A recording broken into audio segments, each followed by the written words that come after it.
Joe, welcome to the podcast. I'm so happy. I feel like I finally made it. I'm here with Casey, made to Fort Wayne. As you know, I grew up in Kalamazoo, so I'm a big K-Wings fan. So I think I'm not supposed to talk to you because you're a Comets fan. But yeah, I'm glad to be here. Oh, I'm excited to have you. And I love that you were from Detroit. And I was so excited. I said, oh, great. We can actually do this live. We can get together. We can have a round table. Usually we have to do it over Zoom like this. And I thought, well, we can do it face to face. And come to find out, you've had some pretty major and drastic life changes that happened here recently. I don't know what you're talking about. Everything's been just fine because I do what you do. And thank you for the introduction, by the way. I interview these cool people. And when I started down this journey as a podcaster, I would have never thought that I would actually say to Cheryl, my wife, I would say she was looking for a new opportunity. And she was looking all over the United States. And she has this profession where she can work 6 months at a time and just do these little things. And we're at the point now where we choose jobs not for money anymore. We've made plenty of money. We've made some good decisions after initially being just a dumpster fire with our finances. But things have been really good. So now we have the flexibility, Casey, to go anywhere, do whatever we want. So here was the goal. Cheryl loves what she does. She works with kids. And she was going to go 6 months, this little town in Arizona. And it was just a short-term gig. They were going to give us a house. They were going to give us another car. So we were going to sell our cars, have an estate sale, sell all of our stuff, sell our house. I would have never thought about this before. And it's funny because when I told Cheryl I was thinking about this, she's like, this is crazy. And then 2 days later, she said, I can't stop thinking about it. Because really, as you think about it, to talk philosophically like you do a lot, what is stuff? It's just stuff, right? I mean, it just is. And so anyway, so we sold our house. We scheduled the estate sale. We are going to move to Arizona for 6 months. And after that, by the way, in December of this year, I got us a house in Bali to rent for a month while Cheryl takes a month off, looks for her next opportunity. Then we're going to go 6 months someplace else where she'd work. I can podcast from anywhere. And then we were going to go to Portugal for a month and live there. Well, we've got the house sold. We have the estate sale scheduled. I'm going to help her move into Arizona and come back and clean out the house and do the estate sale and all that.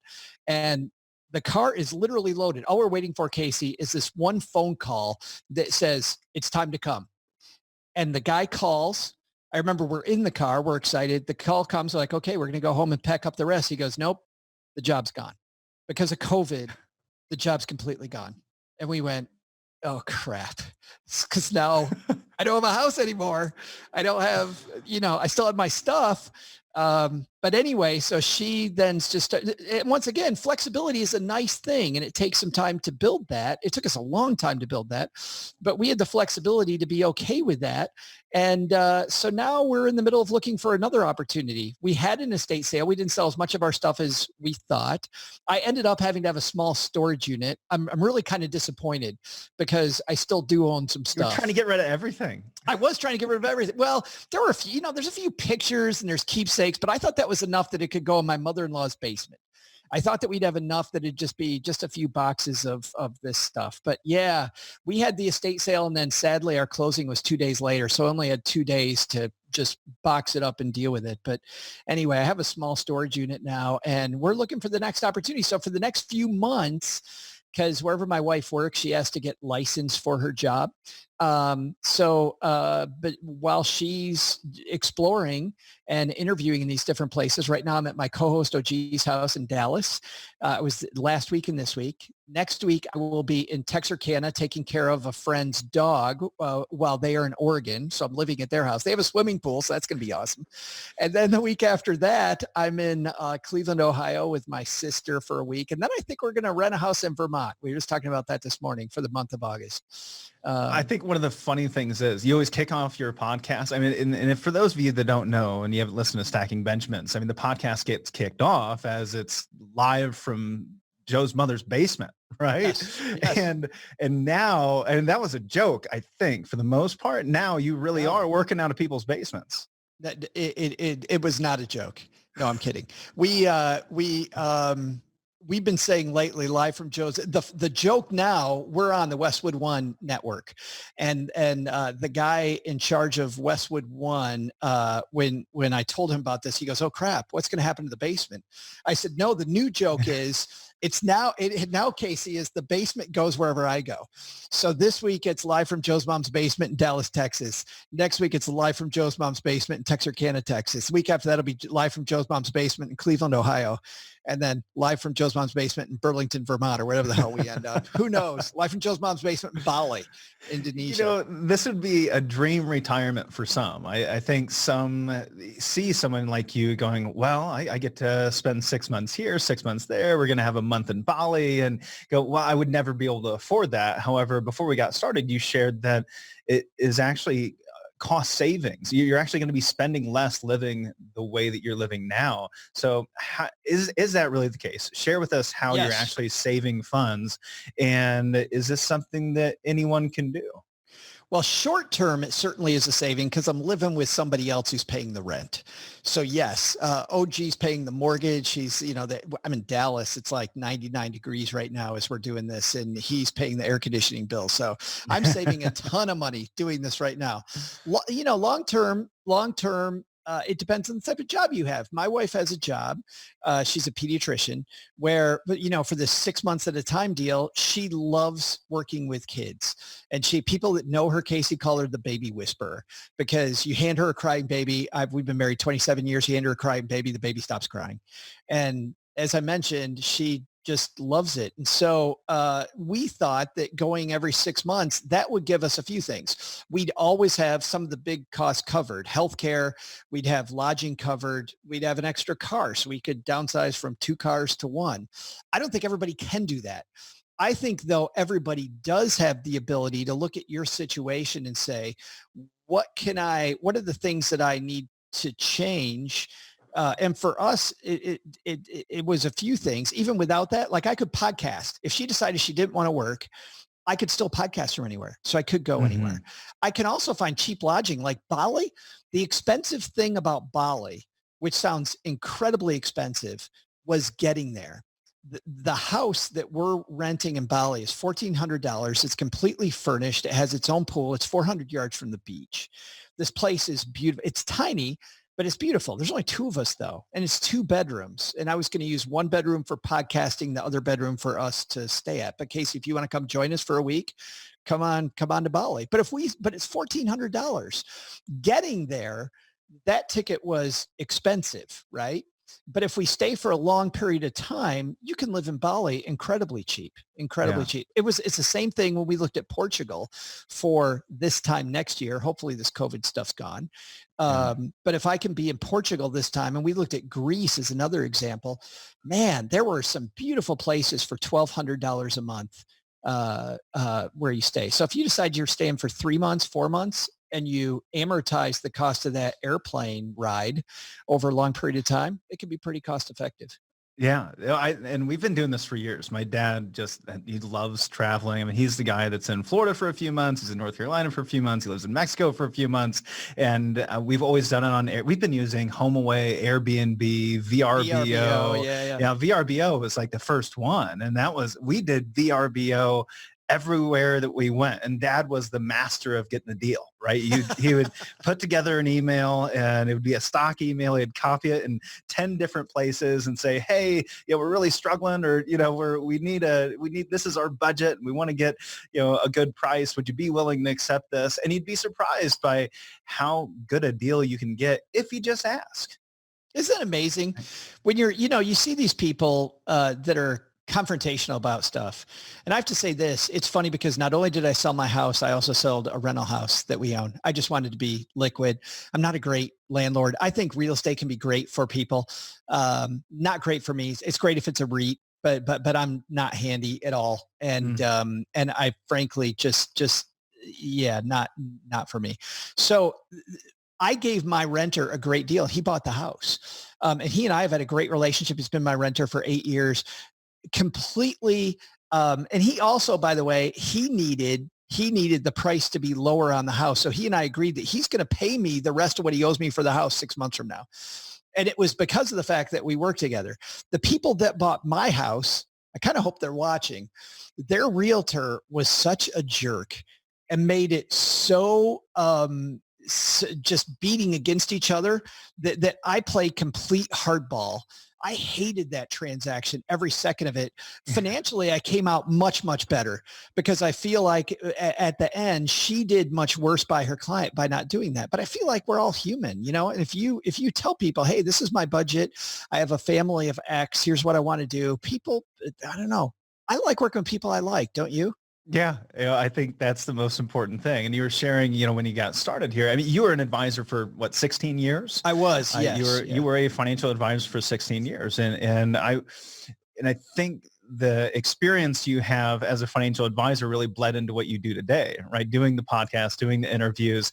I wonder if you found the best parts of being a financial advisor and you just carried those over and created yourself a whole new career in kind of this job optional life that you're living today. The answer is absolutely. If I liked being a financial advisor, the relationships that I did not like were when somebody wanted to delegate their stuff, but they didn't want to understand it. I really enjoy financial literacy. I like it when I could teach somebody that when I was their advisor, if I got hit by a truck, that they were better off because they could make better decisions, even though I wasn't still in their corner.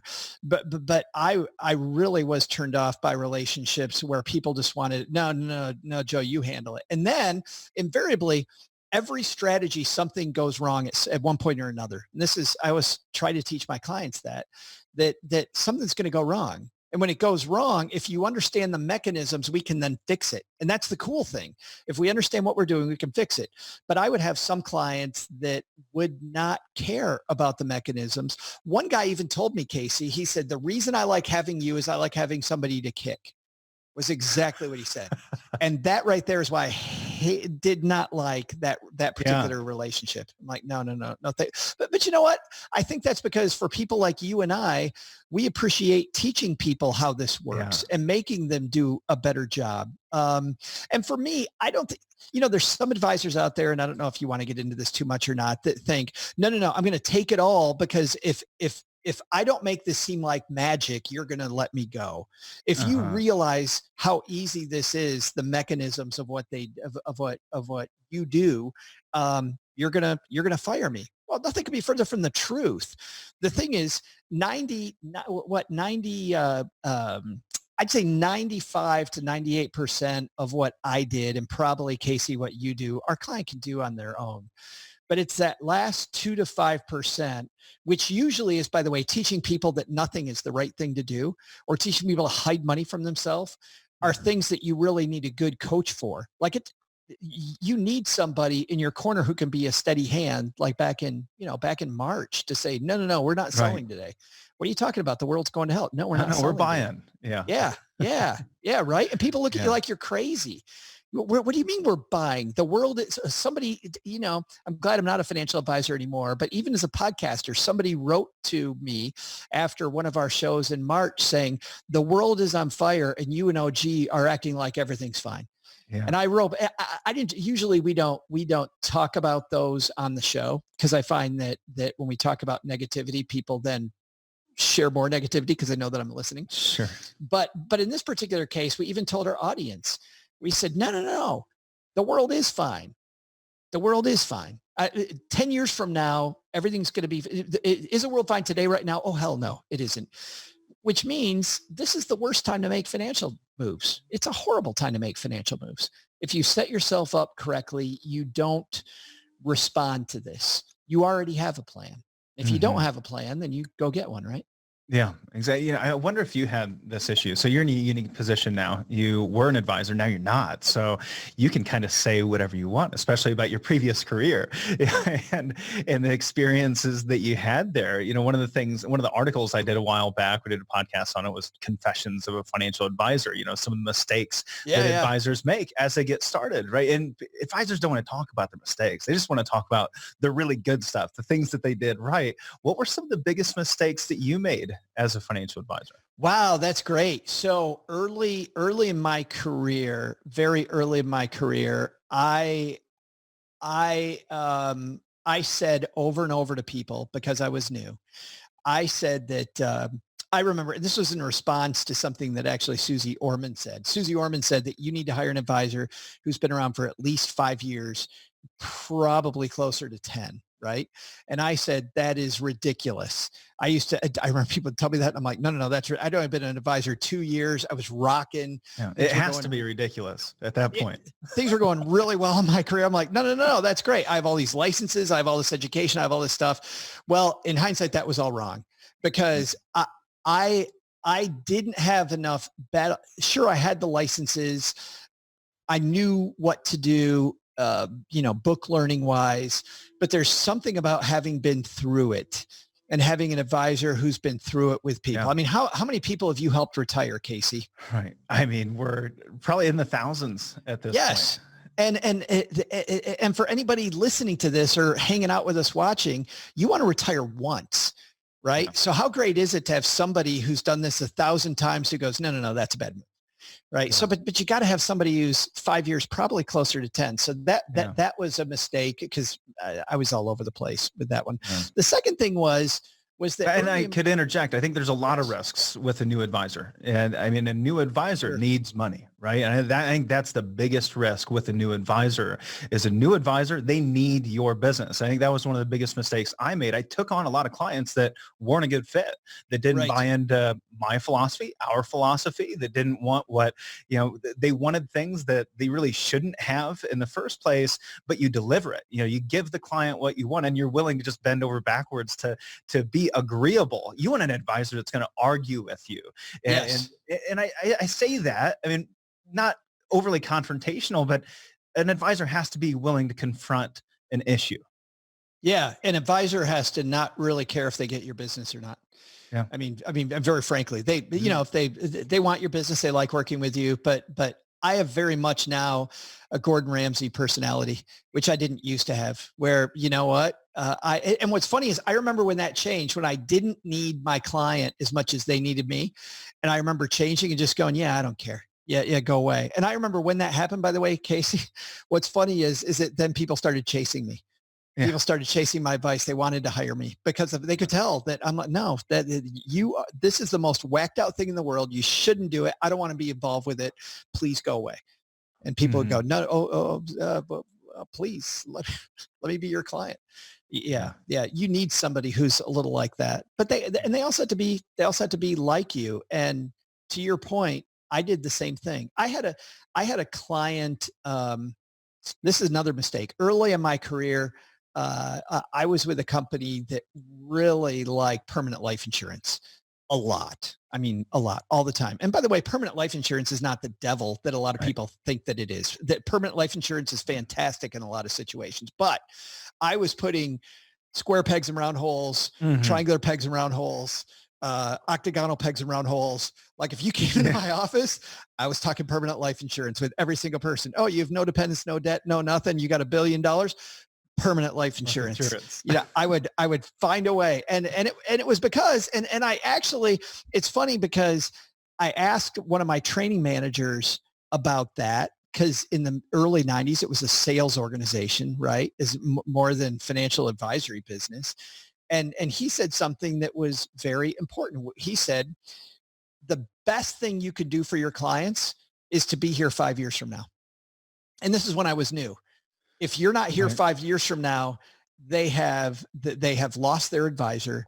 They have to be transitioned to a new one. It's going to be difficult for them. The best thing for you to do, and this is hard, do something that's 90% correct, that you can get behind enough that you can do it for now. Hope you don't do irreparable damage and change it later. And there's a risk of a new advisor. That's the new advisor right there. Yeah. Well, Joe, let's take a back step here for a minute. You talked about teaching and this love for teaching. You really desperately want people to understand what they're getting, what they're buying, what their plan is. And that has been a lifelong addiction of mine. And it's created some problems, right? I'd say, I want you to, people don't necessarily want to know, like you said, Drives me crazy. Most people don't want to know everything that I know, and I want them to know everything that I know. I've had other advisors criticize me, say, well, why did you need to spend 6 hours with Casey before you implemented a plan? Like, you could have done that in an hour or two, right? That there's no need to spend that much time with someone, but I need them to understand what I know. I guess there's two sides to this. One, what do you tell people that say, I don't want to know all that stuff? How do you get them to a point where they actually desire that knowledge, to actually understand their plan, understand what they're doing with their money? And how do you simplify those concepts as an advisor so that it's not overwhelming? The first question, I think, is incredibly difficult. And if I had picked that lock, I would probably still be an advisor. But to some degree, I can't make somebody want to know. That whole thing that my mom says about leading the horse to water, but you can't make him drink, right? It was so frustrating when somebody didn't want to know. And you try to impress upon them, it's so important. It's so important because, and not like, yeah, but it just bores me. And I would say it isn't about this thing. And I think there's a mistake with money nerds. And now I've gone from, by the way, being a financial advisor where to a large degree, people didn't care, to now I'm in financial nerdery camp where, 70% of our audience are these nerds that can't get enough of it. They want to know every single little thing. So my audience flip-flopped when I went to financial media. But the thing that I tried to impress upon people is that all money is the fuel. And now I still try to impress that upon people. I'm like, stop being so obsessed with money because it's just a fuel for these dreams. Stop being so, stop trying to spend so much time saving 1/10 of 1% on your fees. Yeah. Like fees are an important thing, but fees are not the dragon. The dragon is you don't save any money. That's the dragon. The dragon is I have met, by the way, since I moved into financial media, and I know this wasn't the question, so many broke professors, people that know everything about everything, and they could tell me about why this fund is cheaper than this fund, which makes it better. And this whole idea that cheaper is better drives me crazy. And then you have a conversation at one of our meetups about how much money they saved, and they haven't. They haven't saved a dime. I'm like, who cares what I have met so many people that are in the crappiest products ever, but they saved a bunch of money and they're still millionaires. They're still millionaires. I'll say, I hate variable annuities. I've got this one I audited the other day. It has a 5.5% annual fee. Oh my! They still made a ridiculous amount of money, right? I mean, right. They still saved money. They've still grown. And I'm not saying, hey, this is a great product by any means, but I think along with your point, even in that position, it's hard to show, yes, this is a bad product because, well, yeah, but I made a bunch of money in it. Like, yeah. Yes. Yeah. But you got to save into it first, right? Yeah. It's just getting started. Yeah. Getting the even fee if it's matters, but it's not the starting point. Absolutely. Right? Well, we always talk about dragons that you're fighting, like you're a knight out there fighting, and fees are an important dragon, but it's not the number one dragon by a long. And yet in financial media, and I think it's partly because a lot of people in financial media don't understand stuff and it's an easy discussion. They always go fee. So, yeah. But back to your question about simplifying concepts, that was really important for me. Because the concept has to be simplified so that you understand. I think for that, you start with a concept I learned in teaching, which is efficacy. You start off by showing people the top of the mountain. Here's what we're trying to achieve. We're trying to achieve X, Y, Z. This is where we're going to be when we're done. So to get there, we have a couple routes up this mountain. We can go this way or we can go this way. And I like this way because of X, Y, Z. And then very simply, here's how it works. And then I know that people, in our head, we're storytellers, right? I mean, this is what I love about podcasts, is that we can tell stories about what we're doing, and people learn so much from stories. So when it came to diversification, how mutual fund works, I'd always use like a French pane window. And I'd say, let's say that your house has 2 windows. You have one window that's a single pane.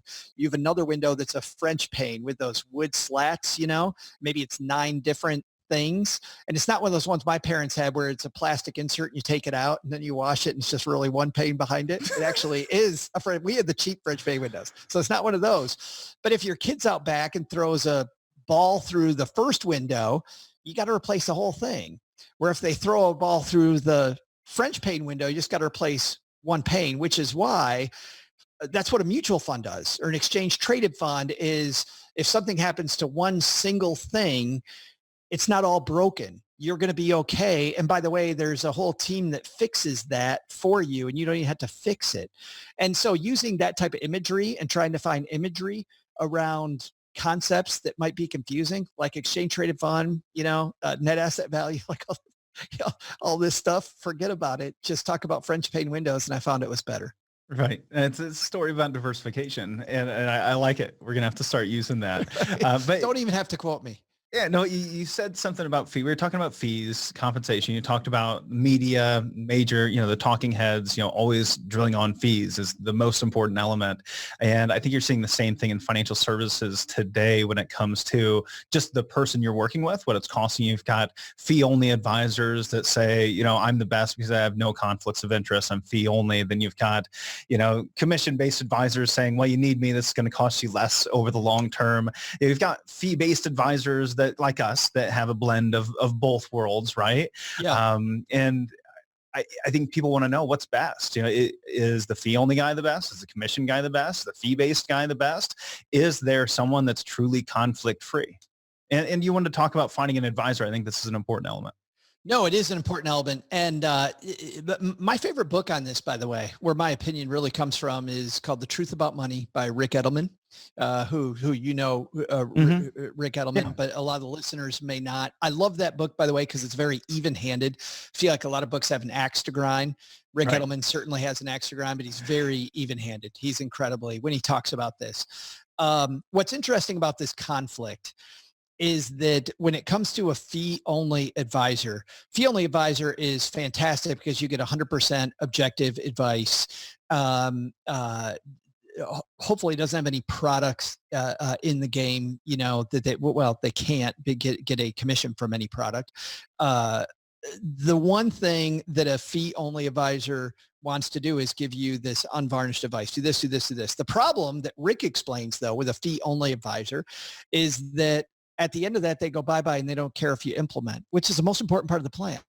The most important part of the plan is whether you implement. Now, you can say, and it is true, that, they want you to renew the fee, right? I mean, they want the fee to continue. So they want to have an ongoing relationship with somebody. Marketing's the hardest part of the job as a financial advisor. So having somebody that wants to continually pay the fee is that. When he looks at commission only advisors, there was a study done, and I'm not going to get it, but it's in this book. I know exactly where to look if I had the book in front of me. So in The Truth About Money, he talks about how there was a study done about fee only and commission only advisors, and commission only advisors will do something that's maybe 92% correct, right? Might not be the optimal thing for you. However, the implementation rate of the client is much, much higher. You actually do something because that person's harassing you, which, by the way, is annoying and whatever, but you actually implement the plan. Mm-hmm. And when you think about the importances, it isn't the quality of advice doesn't matter if you do nothing. So if you can find an advisor that helps you avoid doing nothing, this is where I come down. It's not on, I had commission only people that I knew, and you probably do too, Casey, mm-hmm. that are friends of yours that I would send my mom to. You hear all the time, don't hire commission only people. I know people are commission only. I would send them, my mom to them all. I know fee only advisors who are flipping idiots, just complete morons. So directionally, more fee, fewer commission. Yep. I like that. However, I think it's much more about the relationship, and it's who relationship wise is going to help me make sure that I actually do something, Take action. Yeah. because doing something is the key to the entire plan. Hmm. Yeah. Well, and that kind of brings me back to a discussion that you had on one of the podcasts I listened that you put out there was called Top 5 Reasons Annuities Don't Stink. You kind of kicked off that discussion with compensation, talking about compensation. Yeah. And one of the problems with annuities is the compensation. There are annuities out there today that are still probably in that 7 to 8% range. There's annuities that are in the 2 or 3% range. I mean, there's a wide range of compensation. And you had said, 7%, that is crazy. It's a huge commission. And as I listened to it, I thought, 7%, what's the difference between 7% over 10 years and 1% a year on a growing asset for 10 years? And I see a conflict of interest there. I mean, and I'll tell people, I'm going to make more money if we manage those assets at 1% a year for the next 10, 20 years than if we put it in an annuity and make 5, 6, 7%. And sure. So I wanted to have that discussion with you and see what your thoughts were. Oh man, we get to nerd out a little bit here, huh? I actually like the 1% better. The reason I like the 1% better is, yeah, it's going to be more expensive over time. It will. But I like the fact that you and I are on the same page. I like the fact that I'm being paid a portion of this. I get paid to pay attention over time. I don't get paid a huge amount up front, and then I don't have to talk to you ever again. I cha-chinged it to the 7%. So I prefer, if you're going to pay somebody, let's find as many ways for you and I to be on the same team as possible. By the way, we still do that with our podcast. I mean, it's funny, even in the podcasting world. So we have sponsors for our show, right? That's how I make money now. But our podcast, the way I make more money is more people listen to my show. So if I continue to put out a good product that people want to listen to for long periods of time, and we grow our audience, advertisers will pay me more money. I, by the way, don't do that for advertisers or listen. I do that for me, because I always want to be focused on the most important thing, which is making sure that I'm putting out something that's quality. Mm-hmm. And if your advisor is interested in putting out something that people want to have in their corner for a long period of time, frankly, who cares what it costs? We have a lot of discussions about cost without discussions about what you get. Price doesn't matter until you find out what the value is. Right? Mm-hmm. Then price very much matters. Somebody has a very, very low cost product and you never get anywhere using it, that's ridiculous. Mm-hmm. However, if you can show me an 8% commission on a product that blows away my goal, the market, I get this weird standard deviation thing where it's high returns, no risk. I get there really quick, which, by the way, guys, doesn't exist. But let's say that it did. If I could get that, but I had to pay a third of the return to get that, I'm paying it. I'm definitely paying it. So people will complain about fees and go, "Hey, I'd really like a hedge fund. I hear they're doing really well." 2 and 20. Yeah. Now we're talking serious fees. I mean, you'll have people with hundreds of millions of dollars paying 2% a year with 20% of the annual gains over a certain level. I mean, that's a big fee, but they're willing to pay it because people need to be price conscious, I believe, but they need to be value driven. Absolutely. Yes. Start with what am I going to get? And then what do I pay for that? And then make the decision about whether it's a high fee or not. And you said the problem with annuities isn't, and correct me if I say this wrong or state this wrong, but you said the problem isn't the tool. It's just another product, just another tool. Annuities have their benefits. They have their place. And this is something my dad always told me years ago. He'd say the problem with annuities is the people that sell them, not the product themselves. It's that it used to just be insurance salespeople that used annuities. And it was kind of like the life insurance discussion you had a moment ago that, we're just everybody needs an annuity. Everybody needs a life insurance policy. Whatever that tool is, it's right for everyone. And I feel like the best is a blend of both worlds, where you have an advisor that, okay, I do need some guaranteed income. They can offer that tool, but I want that fee only approach as well to managing my at-risk assets, someone that's going to maybe pay a financial planning fee alongside that for years into the future, someone that's going to continue to be there for me. And if I put all of my money with them in this one product, then they don't have to come back, right? Yeah. But if they're building a comprehensive plan, I feel like that's different. I think it's completely different. And listen, if it's the big thing to think about is it process driven? Is it product driven or is it process driven? Yeah. Because if it's process driven, Casey, you might decide that we need a guaranteed stream of income that we cannot live, right? If the process tells us that that's the best thing, then my client and Right. I can agree that that's the best thing. But if I have somebody who sells annuities that comes to my door and they're an expert in product, Hmm. I'm not interested, man, because it doesn't matter what the problem is. If he sells snow tires, doesn't matter the climate, I'm getting some snow tires. Right. I like that, process driven. Yeah, and that's, people will ask that question, how do I know I'm, getting the best advice, unbiased advice? How do I know that I'm getting, the best of all these worlds or doing the right thing? Well, if they don't have a planning process, then how would you ever know? You would never know. Right. And but I You don't know would never if know. people understand what a planning process is. Can you define a planning process or a planning framework for the audience? Sure. Well, from where I sit, and you may disagree with this, but from where I sit, you have an advisor who starts off with, where are you trying to go, right? A book that I didn't think was important when I first read it, and anybody who's a fan of ours is going to roll their eyes because they know exactly where the hell I'm going, because I quote this book all the time. But Casey, when I read it, I didn't think it was that important. And it's funny because over the last 30 years, I quote this book nonstop. And it's do yourself a favor and read Stephen Covey's 7 Habits of Highly Effective People. And it is so important, especially when it comes to your financial life, to begin with the end in mind. And if your advisor doesn't start off with, where do you want to go? Where do you want to go? And they start talking about products. Well, how the hell do we know where that's going to get? Where's that going to get you? And I'll give you, I think that every process for me comes down to, here's a goal I'm trying to get to. And then there's an equation to reach that goal. And this isn't the whole financial planning process, but this is just the process of reaching the goal is this. It's an equation of Casey needs to save X number of dollars times Y return to equal the goal. I mean, it's actually very simple. That's it. And so we then process wise, I believe then you start playing with those numbers. You take a look at those numbers. Let's say that you need to save $5 to reach your goal. Yeah. I know a lot of goals that are $5.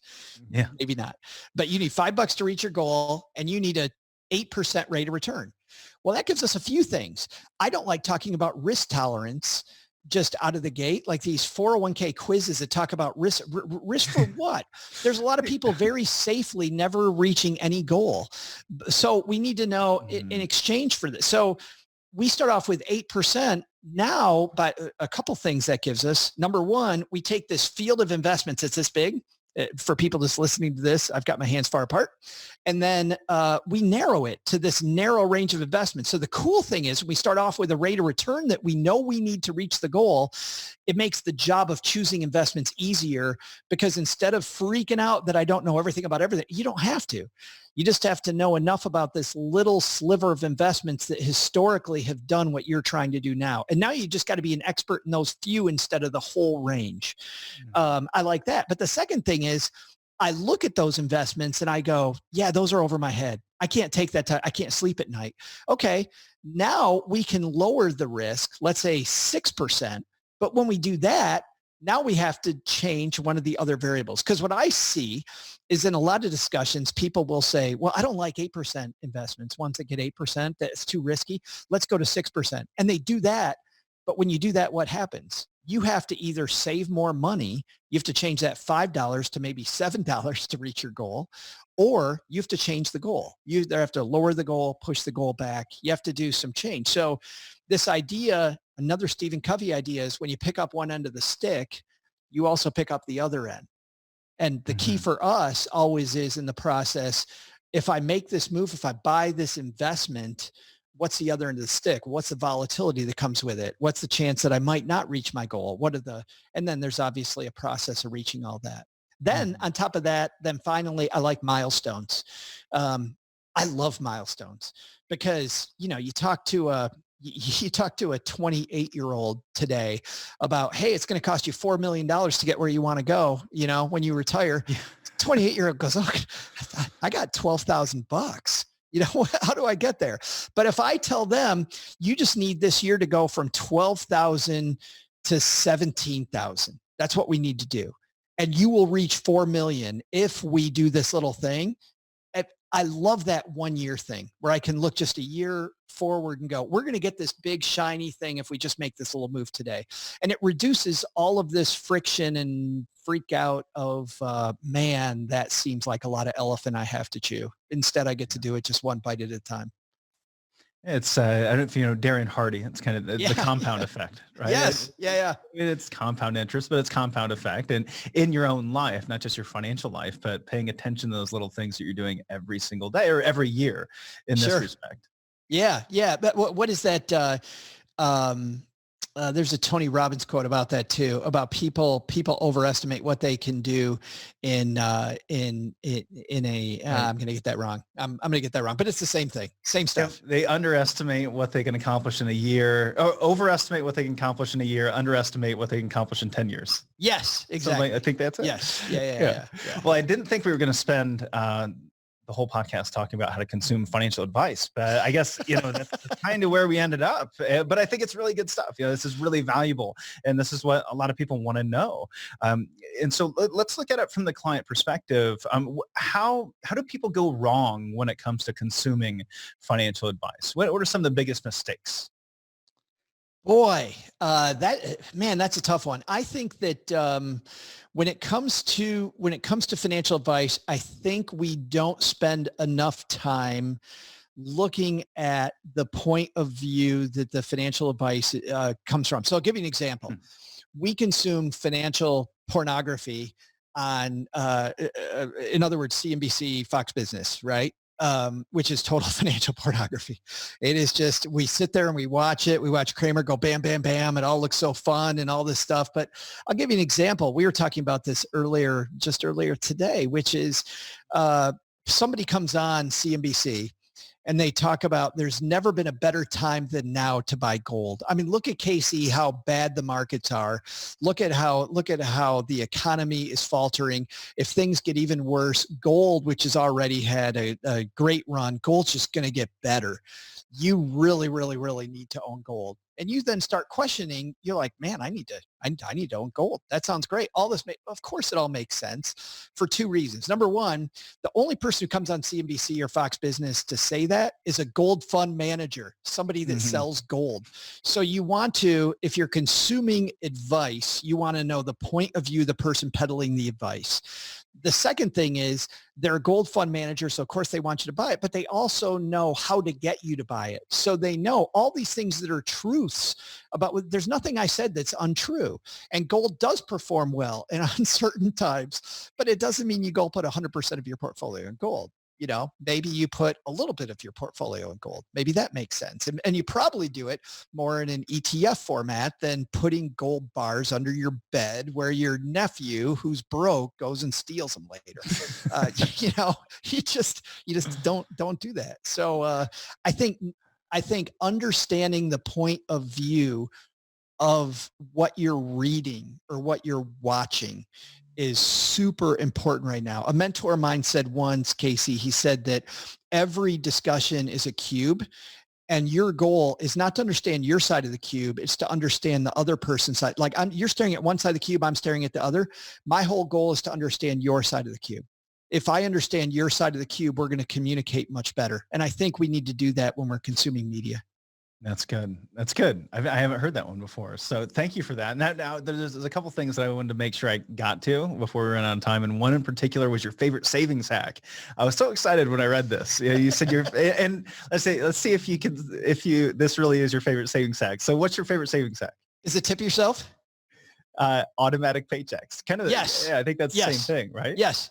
No, it totally is. So what I like is making everything automatic as much as possible. Anything I can do to hide money from myself. I'm a guy, by the way, that's the opposite of most people. I know studies have been done that show that if you have a card, you're much more likely to spend money and spend more money. That's not me.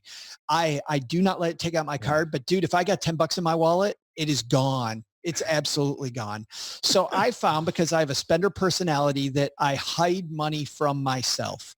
And so if I can automatically move money into a savings, so this is how I would always use direct deposit.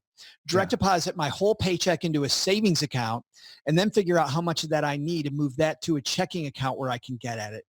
And the big aha there is two things. I'm automatically saving money first and then using what I spend. Most people turn that around. They say, I'm going to save what's left. Never works. Never, ever works. Always save first and then move money. But the second thing it does, it divorces your paycheck from your lifestyle. The amount you make doesn't need to have as much correlation with your lifestyle as you think it does. When you put everything in savings and decide how much of this am I going to live on, all of a sudden you're having much better conversations. I'm going to live on whatever the hell number I want, as long as it's much lower than whatever's going into my savings account. And for a lot of people, we're naturally frugal. You start thinking about, do I really want to spend money on cable TV? Do I want to really spend money on having a landline at home? Do I really want to spend money on, these meals that I pay extra for to come to my house? Do I need to go out to dinner that much to have fun? I think during COVID, by the way, especially now, a lot of us have figured out that I like cooking, man. I like cooking. I like cooking at home. I used to love cooking until COVID. And now I'm sick of cooking. I have to tell you, so in Michigan, when they first opened up, they opened up on a Monday. I was in a restaurant Tuesday at noon, Cheryl, my spouse, and I, and she said, is it weird that I'm getting emotional that I'm sitting in a restaurant? Dude, we were so damn happy. We were so happy to be back in a restaurant. Yeah, that's great. Well, so I think I might have taken your automatic paychecks to a whole new level. And the bank thought I was crazy. So, and I think this is very applicable for retirees, those that are living on a fixed income. My wife definitely thought I was crazy. So I was doing this before we got married. And then before we got married, then I merged the systems and I said, hey, this is how we do things. Right. And it was a super envelope system. And so I had like I've always had 13, 15 accounts at the bank, and the bank would be like, you have more accounts here than anyone else. And there's like $1 in this one. There's $52 in this one. But I had, but if it's Wells Fargo, not to cut you up, but if it's Wells Fargo, they got a huge spiff for you having so many accounts. Oh yeah. I mean, I don't know that they were upset about it, but I had that fixed income went into one account, and then I had one account for gas, one for groceries, one for investing, one for emergency savings, and we had a debit card for each and every one. So we had a Rolodex of debit cards that would not work if you tried to swipe them and there wasn't anything in the account. That's awesome. And I've tried to train other people to do that. So when I saw what you did, there's people, I just don't know how to budget. It goes in and then I spend it. Like, well, try this. And I think they get it they think it's a little nuts. But I'll tell you this, in your defense, Casey, it might be nuts to set it up at first, but after it's set up, it's automatic. And that's the thing about these is so easy. Take 20 more minutes on day one and it will make your life so much easier. With budgets, one thing I really, really, really like though, I think far more important than a budget is just discussions. And the biggest thing for my marriage was a weekly money meeting that we either do over pancakes or wine, depending on what time of day it is. And you can guess which time of day is which, but it usually was either Saturday morning or Sunday afternoon. We have twins, and when they were growing up, it all was around whatever the heck's going on with our kids. But we would keep it really light. 20 minutes. We did a lot. It was every week. And all of a sudden our money fights went away because we were having this money discussion once a week for 20 minutes. It was great. Yeah, it's amazing that we'll meet couples that will come in after 35 years of marriage and they have never talked about financial goals. And to me, I guess from the worlds we come from, that's just so foreign. I just couldn't believe it. My parents got divorced the same year that we got married, and it was largely because of money reasons, right? It was the lack of discussion around money that happened in the household that was a big reason for the divorce. I said, I'm not going to let that happen. We're going to talk about this stuff all the time. Can we nerd out about one more thing about that, Casey? Please. I have to tell you, and this may be a little inappropriate, there were times where we were having this breakthrough because people, like you said, had never had the money discussion for 35 years. We would have such a good discussion that I felt like Barry White, because I felt like people were going home and having great sex that night. You could just see the connection. People were just, and I'm walking out, I'm like, I think I made a love connection today. It was good. I didn't charge them any extra for that. Yeah. I mean, that is a really important role of a financial advisor is to kind of help through those negotiations and ask really good questions. I truly believe that. So Joe, you're kind of a strange guy. So thank you. what's the strangest personal financial practice that you currently employ or maybe have in the past? Strangest financial practice that I Preferably employ. one that you don't even want to talk about. Yeah, you know what? I mean, really, and Cheryl will tell you this. I'm the one person who prefers to never have any money on me, like never ever have any money on me. I just know myself well enough that I know, like, my co-host carries around $100 bill all the time, and he always says, he's like, well, what if you're in the middle of nowhere and you've got nothing? I'm like, I have a brain, I'll figure it out. But if I have $100, I'm telling you, in a day I won't have $100. So I always carry no money, and that's just a lesson of hard knocks, and the fact that I was a disaster with money when I started out, and everything is individual and creating these systems for yourself. So for me, I'd say people think that's pretty weird. I just, people will say, here, take this cash. I'm like, hand it to Cheryl. And they're like, but you're the finance guy. Are you Yeah, really but I can't handle money. I know, right? Like, you're the finance guy. How come I can't hand you $10? I'm like, because I know me. Hand it to her. Do not hand me money. It'll be gone. Yeah. That's good. But I remember a few years ago, I went to a parking lot and I parked in the parking lot. Parking lot shut me in, right? And then I go to pay at the booth and she says, I need cash. And I don't have cash. I said, well, what'd your mom teach you about money? I didn't even think. I guess we're all supposed to carry cash all the time, but it just doesn't come naturally to me. Oh, that's so funny. I did have one time I took clients. This is a related topic. I don't carry cash. And I actually had taken my credit card out of my wallet at my last meeting of the night before I was taking clients to dinner. And luckily I still have my debit card. Well, my dad had just bought, this is a long story, but he had just bought a refrigerator from me, and he had stuff bounce. And it turned out, and I didn't know this, but his check to me had bounced, overdrawing my account, which is maybe the only time that I can remember my account I've been really bad with money, but an overdrawn account when I was a financial advisor is not something that happened. But anyway, so all I had with my debit card was my debit card. I'm at this expensive restaurant with my clients. And I realized it when I got to the restaurant. I'm like, oh, but I got my debit card. I'm good. We're going to be fine. And the waiter comes. I put down my debit card in the thing, and he goes away. We had just an excellent dinner. And the waiter comes back, and you know how sometimes they try to like get your attention. They're like, excuse me. Well, I couldn't take a hint, dude. I couldn't take a hint at all. I'm like, yeah. And I said, so what are you trying to say? And the guy's like, your card was declined. I ran it 3 times. Your credit card was declined. I'm just this financial planner, and I'm at dinner with them, and my card's declined. So I had to politely ask my client if they could pay for dinner for the 3 of us. And then the next day I wrote them a check, and I found out that night what had gone wrong, and my dad felt awful. But anyway. That's good. Good. All right. So we've got time for one last philosophical question for you. What does meaning and purpose mean to you? And I'm also kind of curious. I've struggled with discerning the difference between meaning and purpose. So maybe you see those two things as the same. Maybe you don't. I'd love to hear your feedback on that and what it means to you personally. I mean, the first thing I think of, Casey, when I hear those 2 words is that meaning is the why, but purpose is the action behind it. My purpose drives me toward my meaning. And that's gotten more important to me as I've gotten older, in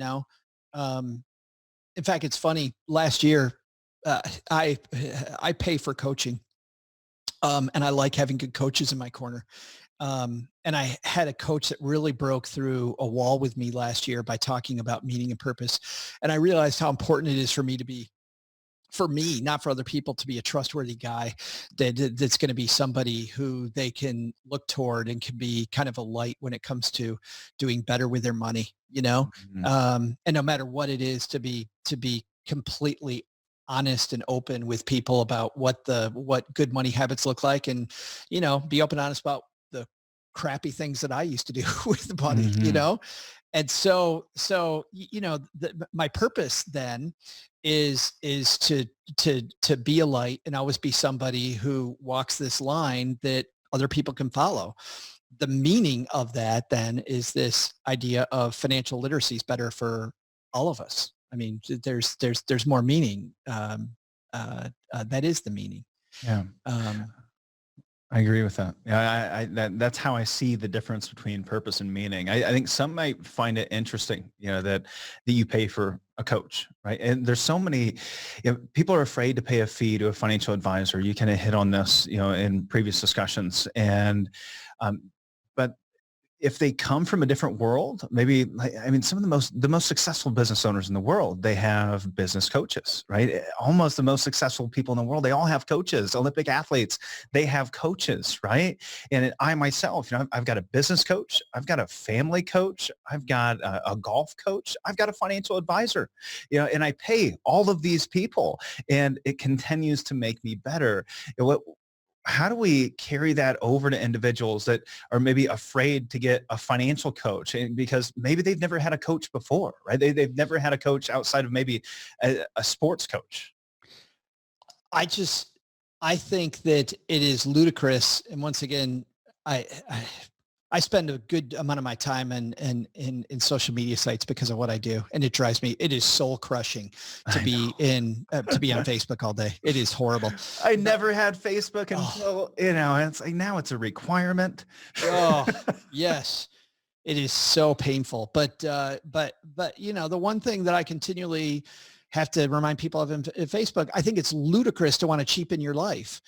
I think if you start off once again with the end in mind, it is to live this greater life. And I want to live a greater life. Why am I going to spend not days or weeks, but years reinventing the wheel and screwing stuff up that somebody screwed up before me, and they can show me how not to do that? So no matter what it is, I want to surround myself with smart people. Listen, that doesn't mean you need a licensed person in your corner. I would generally argue for that as somebody that was one and knows what people go through, but I want somebody with experience who's been there. I want to be the dumbest person in the room.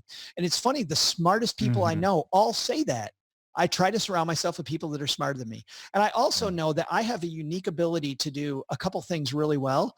And if something's not my unique ability, why wouldn't I surround myself with people where it is their unique ability, so that I end up getting all of the benefits.